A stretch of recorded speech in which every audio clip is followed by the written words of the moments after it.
So magandang hapon po sa inyong lahat mga kaibigan, Luzon, Visayas at Mindanao at kahit sa iba't ibang panig ng daigdig. Welcome back to my channel, Katutubo TV Vlog.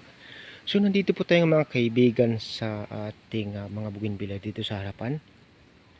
Ayan. So ang gagawin po natin dito mga kaibigan, tayo po ngayon ay magdadamo, magko-cultivate at magdadagdag ng lupa mga kaibigan. At magtatanggal na naman ng mga sanga-sanga or mga katawan ng bougainvillea na hindi na kailangan sa kanyang katawan. Kaya doon mga kaibigan sa taas sa ating beauty na maliit or sa labyrinth. Ayan. So yan po muna ang ating gagawin ngayon mga kaibigan sa hapong ito. So mag-uumpisa na po tayo mga kaibigan sa ating pagdadamo.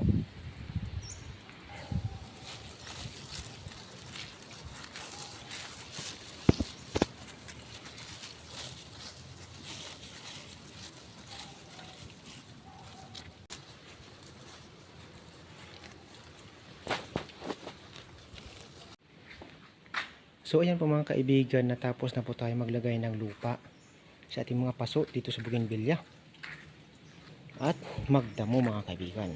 So ang gagawin po natin kasunod na yung mga kaibigan ay ang pagkukultivate naman ng lupa niya sa paso at pagtatanggal ng mga sobrang sanga ng bougainvillea na hindi na kailangan. Yan ang ating sunod na gagawin. Time out muna po tayo. So ayan po mga kaibigan, natapos na po tayo sa ating ginagawa dito sa harapan sa mga bougainvillea.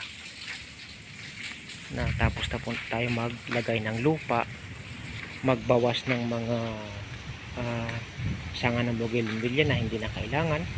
Tapos yung mga ibang sanga na pwede pang iikot sa kanyang katawan para mas kumapal tingnan, so ginawa ho natin.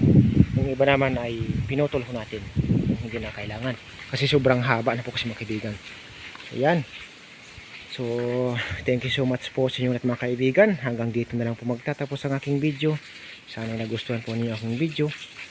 Kung nagustuhan po ninyo ang video ko mga kaibigan, ay huwag naman po ninyong kalimutang mag-like, mag-share at higit sa lahat mag-subscribe para lagi pa rin kayong updated sa mga susunod kong video na i-upload.